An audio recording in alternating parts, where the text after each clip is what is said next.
Thank you for being here, and thank you to Nina Hartstone.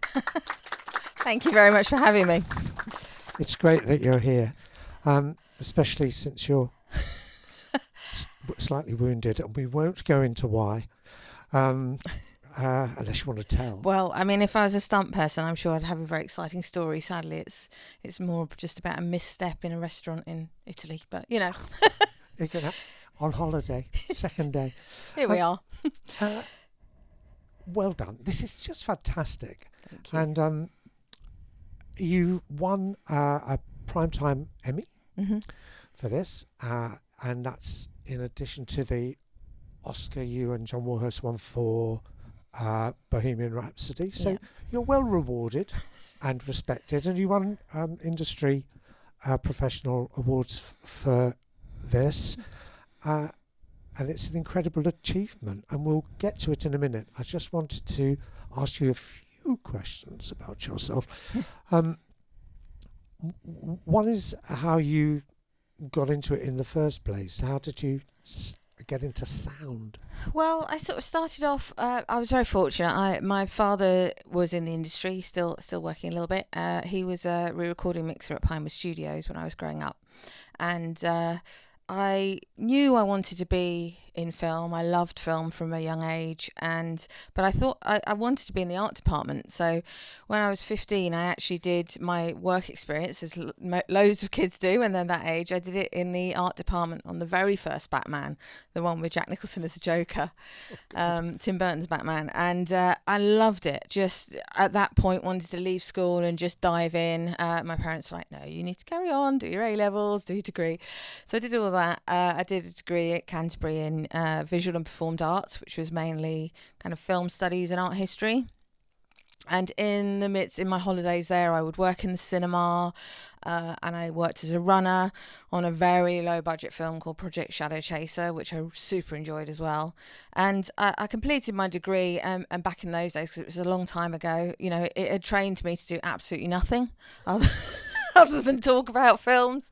There were no practical skills that I ended up at the end of it. So I sort of was faced with what happens now. You know, what am I going to do? Am I going to move back in with my parents? And this is my life. So I wanted to get a job. I needed some money. So I was fortunate to be introduced to someone called Graham Harris, who was doing very low budget films as a supervising sound editor at Pinewood. Things like Cyborg Cop and Woman of Desire and real hits like that. And I said, please, can I come along and just watch what you're doing, because I need to do something. So to begin with, there was no money. So to begin with, I'd just go in for free and make the tea and just watch how the process was being done. Back in those days, it was all on 35mm and magnetic. So it was all on film. So very slow process. So a really good way of actually learning how films are put together in post-production. And then eventually I started getting some petrol money for showing up.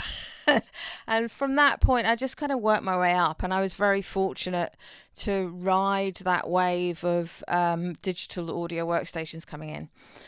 So I'd sort of learnt the whole process on film by being a trainee and then an assistant.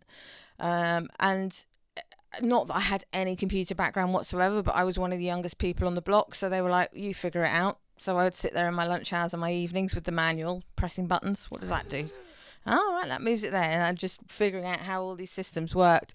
That made me useful. So I got to work with some of the bigger teams in the UK and work my way up through being an assistant and then into an ADR dialogue editor. Had 3 kids along the way, so as a woman, you get to play snakes and ladders a little bit. You watch all the boys keep going up the ladders, and I go down the snake and they start back again. But worked more into editorial and then into supervising in recent years. Wow, that's incredible. That takes us basically from about 1992 up to the present day, just to place it in time. Could you explain it about ADR and what it is? Yeah. So ADR is when we re-record the actors in post-production. So at the end of each film, you know, when the film has been shot, we come into post and I receive all of the audio that has been recorded on set. Most of that is the actors' performances. The most important thing, obviously, on set is to capture the actors' performances as well as we can capture them so that we can hear them up against sound effects and music in the final mix. Very often, and on many films I've worked on, film like Everest, for example, they were shooting high up mountains, or even when they were shooting at Pimer Studios on the sound stages, they had wind machines going full pelt.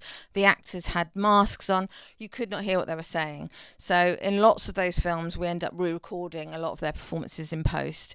And you might re-record for those sort of technical reasons, but often these days as well, you re-record in post a lot because the script evolves. With the edit, the story is evolving. People will do test screenings and they'll say, oh, it might be better if we could explain this in some ways. So we'll get the actors to come in and do additional lines and work their way through their performances and try and make that as seamless as possible. That's one of my roles, is to make sure that when you are watching a film, you're not bumped out of the movie because you suddenly realise that was not recorded at the same time as they've performed it. So yes, you smooth it over so it all feels and fits precisely in their mouths.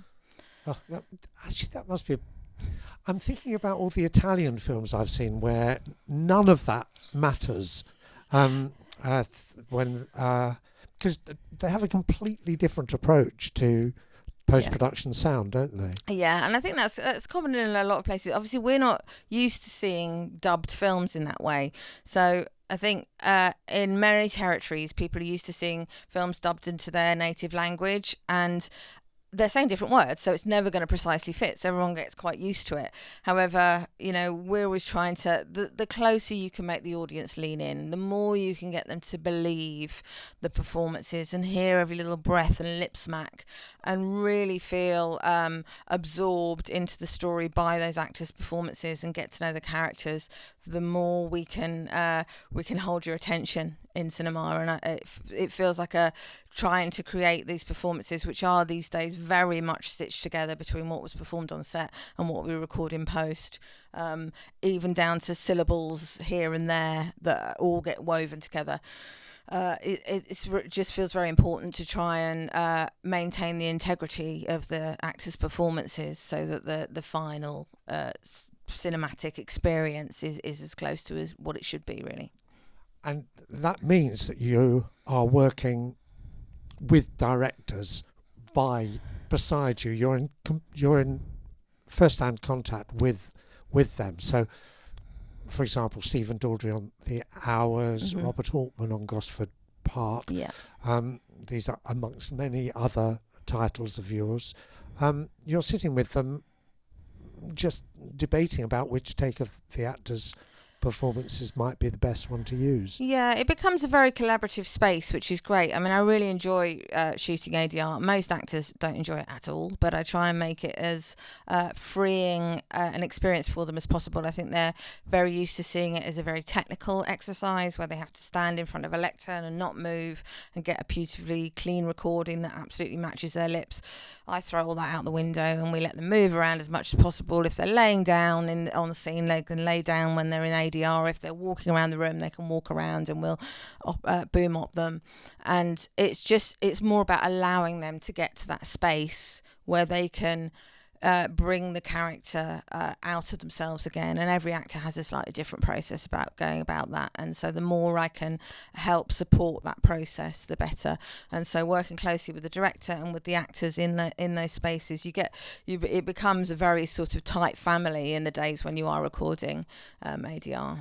So if you have them on the move, does that mean you sometimes have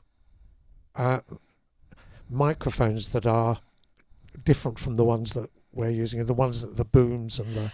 I mean, we always use the same brand of microphone for the boom microphone and for their personal mics, for their radio mics. We'll always use the same brand because sometimes the type of microphone can colour the sound a little bit. So we try and get things technically as close as possible. But the main thing is, and I always say this to them in ADR, I don't need a clean recording. I need a usable recording of your performance. And that's the thing. If they've got a bit of movement on it, if they're actually going off mic, their face is moving across the microphone, that's what they were doing on the day. A boom operator can only respond almost after the event each time. Obviously there are rehearsals, but people work in the moment, and so we want something that feels as realistic as possible. You became and have become a specialist in that particular area. If you look at your credits, you're ADR, editor, dialogue editor, dialogue supervisor, all this. And on this film, I noted that there were 15 people in the sound department. So presumably everybody specialises to some degree. Kind of. It's funny though, on a film like this and on films like Bohemian Rhapsody and the Whitney Houston biopic, you know, I play a slightly different role because I also work with the vocals. So I sort of slide into music editorial a little bit, because we very often see the vocals as kind of sung dialogue, so it still lands into my specialty. And on this film, we all, you know, as a supervisor, myself and John Warhurst were supervising together. We were making the decisions about the sound design. We were working on the sound design. We were working on the Foley.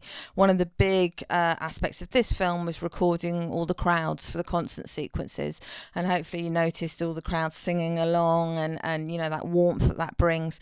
It was very important to Brett, our incredibly talented director, that people, when they watch this, he didn't want people to see it as a sort of retrospective of Bowie's life. He wanted people to feel like they were there in that moment, when he sort of almost came down from space as you know, and came onto the stage. He wanted everyone to feel that hysteria and feel like they were seeing something completely unearthly for the first time, and be in the centre of that. So it was really important to we did an awful lot of recording of people singing, cheering, shouting David, running, being excited, just to build that atmosphere for these particular concert sequences, and those areas outside the concerts where you see people piling in and just getting beside themselves about seeing David on stage. And I mean, the gigs, he is real, as it were. You're cleaning up those recordings and making them. Some of them were never seen before. Yeah.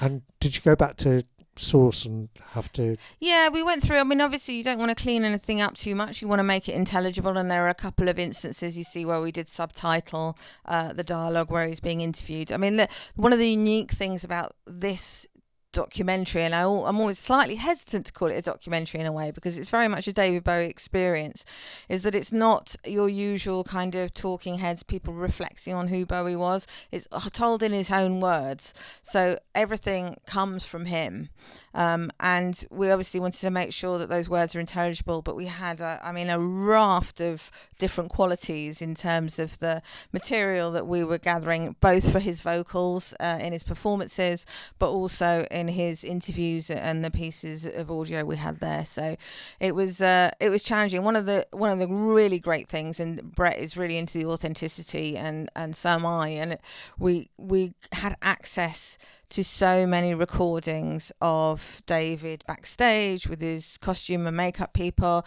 David in the recording studio with Brian Eno, just hours and hours of recordings of David and his interactions. And we actually resourced a lot of the crowds that you hear backstage and in the recording studio. I went through and I sort of created conversations out of the pieces from his authentic recordings on the day.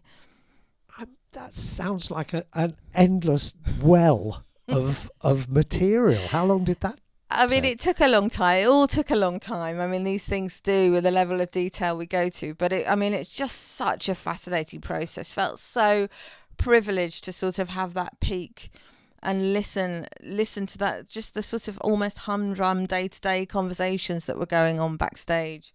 And similarly to listen to his music, you know, the separate stems of his music. Gosh, you did that as well. Yeah, so we got, obviously got access to that because Brett did an incredible job kind of, as you hear, kind of mashing songs together and selecting certain stems and deciding how people were going to feel when they were watching particular parts of the documentary. And it's just, we were able to resource some of the parts of those stems and use them almost as sound effects elsewhere in the film.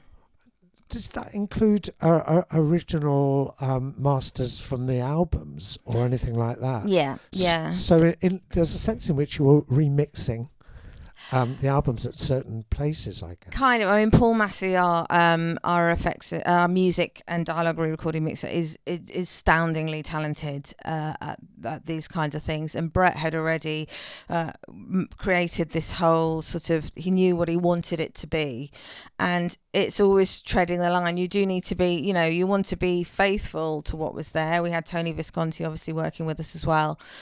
You want to be faithful to what was there, but as you can probably tell by watching the documentary, I mean, David doesn't like rehashing. He wants things to be new. He wants people to push the envelope, and so there was certainly an amount of freedom there to try and express the music in the best way we possibly could to tell his story. How do you know how long Brett Morgan had been on it? I mean, years, absolute years. And he'd been working on it, obviously, because he was the editor as well. So he'd spent a really long time. He's incredibly thorough going through it all and piecing it together. And we came onto it. It was kind of during COVID time. So Brett was in LA, and we started, John and I started on the project by doing what we call a spotting session, which is normally you spend an afternoon for a 2-hour movie. This is 2 hours 17. You spend an afternoon just playing the movie, starting a little bit and discussing it. And that's where the director gets to sort of give you all their notes and feedback and hopes. And we can discuss, we can then also throw in ideas. And we just discussed how we're going to work on the sound for it. And we had our 2-hour first over Evercast, like a Zoom type thing, spotting session, thinking, okay, well, we'll get halfway through. We got to the end of our 2 hours. We hadn't even hit the 5-minute mark in the movie. Because Brett, he had so much to tell us and to discuss, and he said that he feels like he wrote this movie 3 times. He wrote it when he was obviously putting it together and editing it, and then he feels like he kind of wrote it again when we had those spotting sessions, of which there were many, obviously, to get through it, so that we could we were bouncing back and forwards the ideas of how the sound design was going to integrate with the music. And then he wrote it again when he was working with his colorist and obviously coloring the film. So it was it's Brett's an incredibly talented and very creative person, and it was an absolute joy to have those sessions with him, because he's incredibly freeing as well. He's like, you decide to put something like we're not tied to time periods, we're not tied to what we see on screen, we're trying to describe what we want to describe, and you'll see helicopters over old footage, and it's just like we just want to give an emotion. We want to try and describe what's going on in David's head or a period of his life. So yeah, I mean, it certainly captures everything I know about David Bowie comes from this. Because somehow or the other, even though I'm exactly the right age to be one of the people at those gigs, it completely passed me by. Right. I was just getting into other different types of stuff. So, but it does capture the era very well of my teenage years. I think, I mean, I'm an 80s kid, so I was very much the sort of Let's Dance, Modern Love, dancing in the streets, which doesn't feature in there. That's not a crime. But it's introduced me to actually a load of Bowie's early tracks that I had not and I love all of it. And I think, I've brought my kids here, and it's good, like, they love the film. I think there's such a pertinent message that comes across overwhelmingly from David, who he is as an artist and who he is as a person, that there's just lines in there like, their shoes silly. I'm just like, it feels so before its time in a way, and so accepting, and the joy he experiences in life and his positivity. I just think that we could all learn a lot from him, to be honest. It feels like it doesn't feel old or of a particular era in a way. It does, like he said, he does stamp each year kind of thing and the development, and he's come along with that. But there's so much his interpretation of his experiences over those years, I feel, is just it's refreshing, and it's very current. And I think it's interesting you talk about it a bit in terms of, actually, you don't like to talk about it as a documentary, and I can absolutely see why. But I mean, your very extensive CV doesn't really include documentaries as such, except for the one about Bob Marley. Yeah. And that must have been completely different. I haven't seen it. Yeah. But also, I mean, just in terms of of the massiveness of the personality. Probably quite good practice. Yeah, I mean the Bob Marley one, it was I feel like I fulfilled a much more traditional role on that, in that I was going through the archive interviews and cleaning up the footage, trying to make sure that they were intelligible, and kind of working very much on the dialogues on that one, and the music side was quite separate from the sound side, whereas the sort of thing that we've been doing since Bohemian Rhapsody, it feels like as a team, and although we are specialists, we're also we call ourselves Swiss Army knives, because we could jump into any, we all have something to give in many different departments of sound and music. So it just feels like it's great to have that holistic approach to sound design and music, because everything feels much more intentional. So many times on films, the music department is very separate to the sound department, and it only comes together in the final mix. And at that point, there's limited time for what you can do. You have to sort of choose one or the other. So we're very much always trying to work in a way where we integrate those two areas much more, and we'll bounce back and forth with the composer, sound design ideas, and the sort of the same here. We were using David's music as a resource, and we were using that and trying to work, sometimes work with it, and sometimes sometimes make it a bit of an antagonist, but always trying to deliver something where it was transmitting the emotion we wanted to transmit. And my next and last question before I throw it open, this is something we briefly talked about earlier when we were waiting to come in. Do you think the digitization of everything has actually helped this collaborative process? Because I guess when you started, people were still cutting electronic tape or magnetic tape, and editing on Steenbecks and so on, the film.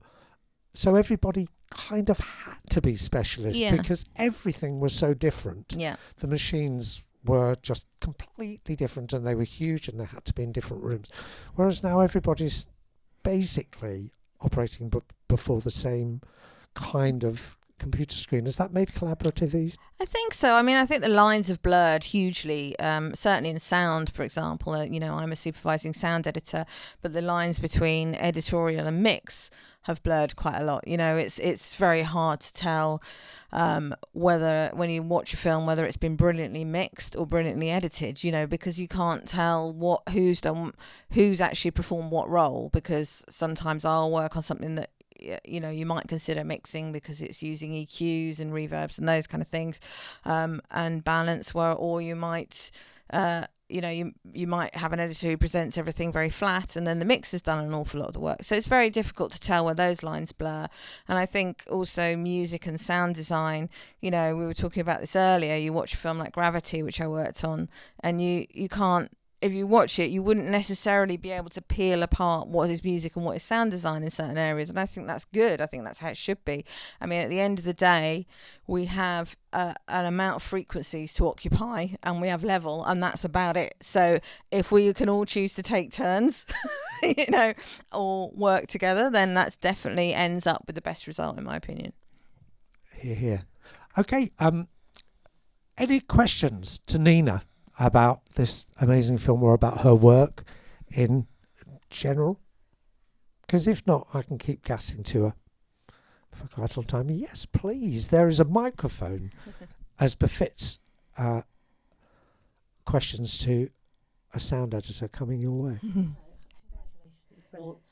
It's a general question actually about AI and ADR and the advancements and where you see that going, because I've got friends who are like voiceover artists, and they're slightly terrified because all their work has gone. Yeah. And I just was wondering what your opinion was on that.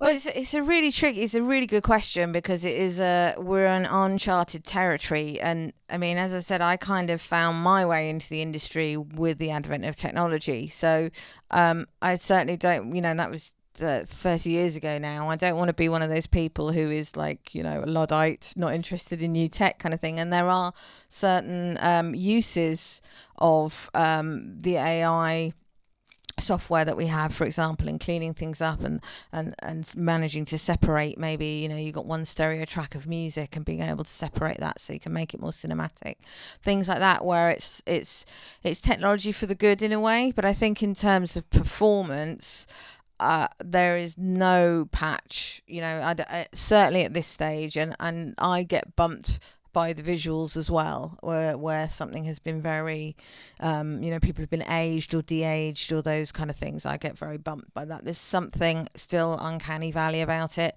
and I feel like it's the same with the words. And, you know, throughout the years, I've always been very careful when I edit, because we edit the ADR, you know, when the actors record it, I'll chop it, and if the actors deliver the line too long, I cut things down.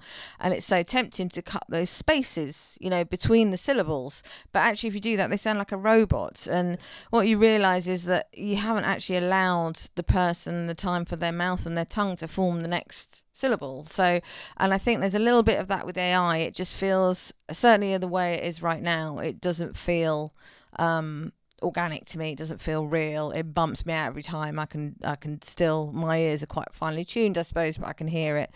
I think obviously how it's going to get in the future, inevitably they will, you know, it will get there. It will become indecipherable, I expect. But I think we need to, what they're not going to do is they're always going to be resourcing what was before, and you're not going to see that sort of the kind of things. You couldn't have AI come up with what Bowie's done, for example, you know, or Emerald Fennell or Saltburn. You know, I just don't see that it's gonna do those sort of hugely artistic, creative, left field kind of ideas, you know, with the meaning and the intention beneath them. I think it can only resource what it's seen before and mimic. And it can do that, probably it will be able to do that incredibly well, but I don't think it will have that same creative spark that actually, you know, a lot of the stuff that we do, we often talk about in sound things that where you feel it, not hear it, and it's there. And we had the same in Moonage. When you listen to some of David Bowie's tracks, you know, one of them, he's just talking. One of the stems is him talking underneath. You can't hear it in the final thing, but if you take it out, you miss it. And it's like, it's that sort of, there's something in there. It's that organic, just something. It's the glue that holds it all together. And I don't think AI is going to be able to do that.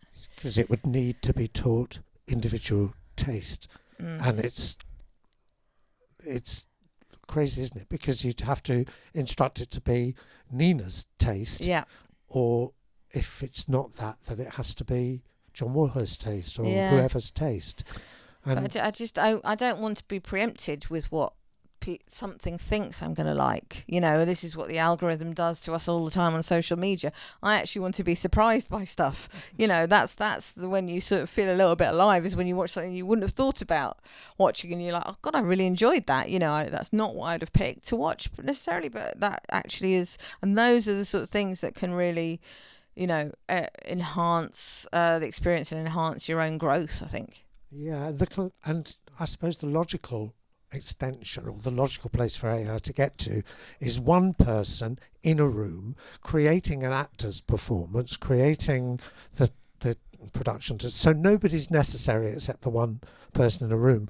But the problem with that is it will take an enormous amount of time. Yeah. So that's probably not going to happen. No, and it's also, I mean, you know, with the actors and stuff, sometimes I'll bring actors in together to perform because there's something in the air, there's some chemistry that happens when the two of them are together, you know, and it depends on, that's not something you can define, that's not something you can teach AI.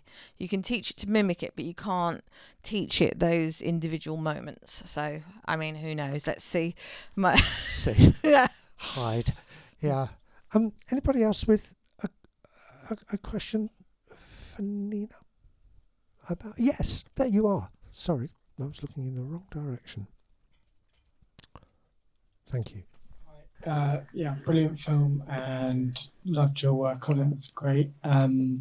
Just a question about how the film evolved from that first spotting session to the final piece of work, like editorially and in terms of what the sound department did. Did it surprise you as an evolution, like, or was the film there kind of in essence the first time you saw it? Because I think often it is surprising how much a film grows in post-production. I mean, very much so. I think because Brett was director and editor and we were sound and music, you know, we were kind of a very small team in that sense of bouncing ideas back and forth. And I think this one is it went on for quite a long time. It stopped and started a bit. It wasn't one of those sort of traditional, this is, you know, normally you get to the finish line. It didn't have a release date while we were working on it. So, and the colour work was still to be done. Which also then would influence the sound. So we'd sort of go through very intense patches of working on it, and we'd create ideas and we'd create sound design and discuss and send them to Brett and then have a call to discuss. So this was after the initial spotting, which got us through the whole thing. We'd then go back and start working on particular areas and bouncing the ideas back and forth by creating sound design and sending them to him, and then having discussions about that design. And I think he's a very, he knows what he wants, but he's also extremely collaborative and generous person to work with in that way. And I think we went through these stages, and then when Paul Massey and David were doing the mix, David Giammarco, it just, that again, you know, it brings it on. So we had a lot of bounce back with those guys as well. We were in COVID, so John and I were in the UK and they were in LA with Brett. So we had the whole kind of bouncing round of ideas. And I think in that way, it did feel quite different. Other things always feel like a big push to the finish. You feel like you're rush, done, you know. And the reason you stop working on a film is because the deadline is hit. Whereas that was not an issue on this one in the same way. We would work on some stuff and get some ideas, and Brett would go away and have some ideas. He might change things with the cut or change things with the animation sequences, and then send those to us, and it would then sort of evolve a bit further, but also then maybe inform other areas of the film, not necessarily just that one bit we were looking at. So he decided what when he was finished, there was no external force, which is what always happens in general, which is that a producer or a financer or somebody says... Yeah, I mean, obviously finance does come into play. You know, you can't mix endlessly at Fox Studios in LA. You know, a couple of the best mixers in the business and those kind of things. So finance does come into play, but at the same time, you know, Brett he's an auteur. He was not going to finish that film until he was happy with what he had created, so... One thing that occurs to me to do with winning the Primetime Emmy is that, and this is HBO, isn't it? One of the contributory. Yep. So you must have initially mixed it for TV. No, we mixed it, actually, it was always intended to be an IMAX experience. Oh, there's the thing. And again, one of the ways that Brett deals with everything which is slightly different. Normally what we would do is we'd mix it for the biggest format that we have, whether that be Atmos or whatever, and then everything, all your other formats, 7.1, 5.1 TV near fields, those are all created from the stems that you've created for your original mix. Brett again is like, no, I want to mix it for this space, I want to mix it for IMAX. Okay, that's done. Right, now we start again and we mix it for Atmos. And then we mix it, and then we start again and we mix it with this. So everything was done very bespoke to where you would see it. Including the TV? Including the TV mix, yeah. Gosh, that's amazing. Yeah. No wonder you won an award for it. That means Paul Massey and Dave did an incredible job there, you know. That's several mixes that you would normally not. No, but he's right, you know, because you make compromises. You make compromises possibly in your Atmos mix, for example, because you know, oh God, it's going to end up as a streamer, and you know, maybe we should bring the surrounds in a bit. We don't want things that are going to cause us problems when we're creating the near fields from these stems. No, forget about that. It's like Brett was like, if I want voices, I want you to feel in that audience. If I want the voices of the people who are around you in that concert coming out of the rear speakers, coming out of the side speakers. Let's have that there. We're not going to worry about anything else other than this mix, and then we'll deal with the other stuff. And were you involved in those individual mixes, or that was left to the re-recording mix? Yeah, that's it. Paul and Dave dealt with those. We just, obviously, we were sort of, still liaising in terms, but we weren't there for those, unfortunately. Oh, blimey. Yes. Anybody else?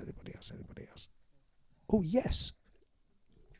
I was just wondering, I guess, conversely, with sound, when kind of things maybe do go wrong or they're sort of picked up as maybe sort of detracting from the film experience, so sort of thinking back by certain recent blockbusters, like whether there was any kind of major reason from a sound perspective as something that sort of happened in that process. I mean, the one thing on this film as well, like Brett did say to us when we were going through the spotting session, this has been my baby, but not like he's handing it to us, but he is now giving us license to work on it. And if we decide the sound of a wooden roller coaster should be over that shot of David's head, that makes it right, because we've decided that. So he loved the happy accidents and would lean into them very much so. He is, he sort of feels it. So if there's bits and pieces in there that he's cut together, and, in the nature of cutting the picture, sometimes you sort of, we call it shrapnel, bits and pieces of sound that get left in there. And actually, if they tend to work, then we'd leave them there, The process was very much about not about trying to achieve some form of perfection on what is traditionally right. It was about creating something different and creating something that took you into Bowie for a couple of hours, and I think as Bowie has sort of said, hit with his cut up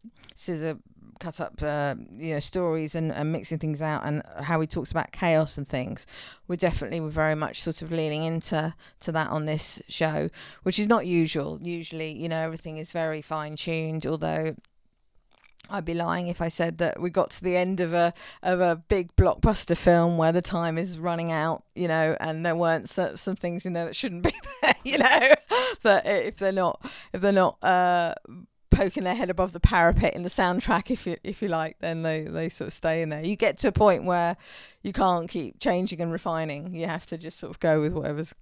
You make me think immediately of a film that couldn't be more opposite to this. Is the Cats, that was famous for Judi Dench looking like a sort of frenzied fur ball, and I wondered whether, because you did that, and I'm trying to forget that. Thanks, Gary. Well, thanks.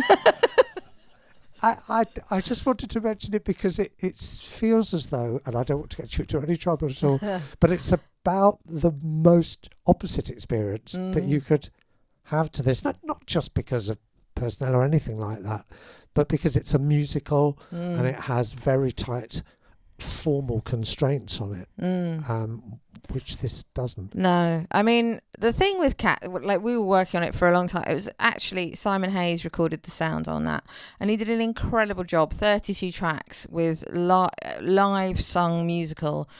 They were all wearing their sort of leotards with the dots on, so that their cat bodies, digital fur, could come on later, and they all had radio mics on their foreheads for all their dancing sequences. Taylor Swift, all of them, and he did an incredible job recording all of that.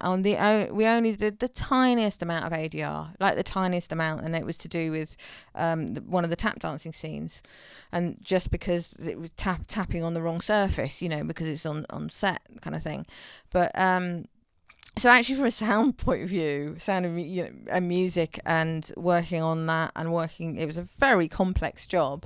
We were quite proud of our work on it, but most of the time we were working on it, they were in those leotards with their dots. Judi Dench, everyone, they were in there, they looked like sort of cool dancers, like.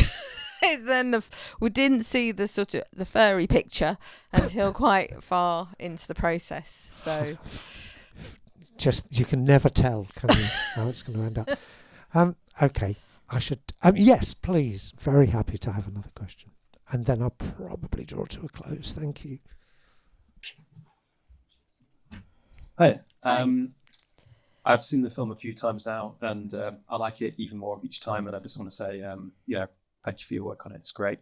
I'm curious to know So there are so many sort of really beautiful, intricate sort of set piece sequences spread throughout the film, particularly with those big songs like "Hello Space Boy," the 90s sequence, and the interplay of all the sound effects and the design with the music. Every time I see it, I notice something new in that sound design, like the sound of the bombs falling and together with the drums and the guitars and all that stuff. And I was curious to know, like, what was the most complicated for you? What the most complicated sequence was to put together into design? I mean, probably that opening, to be honest, was incredibly complicated to try and get that working with the music, and we went through lots of different iterations as well as to, you know, rhythmically the sirens and those kind of things, what we would use in there, and we laid in more sound than you end up hearing, but there are many layers, and I think there's probably elements. It is one of those things, and that's definitely what we were looking for in a way, where there's lots of different sounds in there, and hopefully they all sort of sit together and your ear can ping into something else each time. But it was difficult to tread that line where the sound design is working and bringing you through the story and telling the story of David, Ziggy Stardust kind of coming down from the heavens, something that's never been seen before. That's the whole sort of thing with the rocket and everything.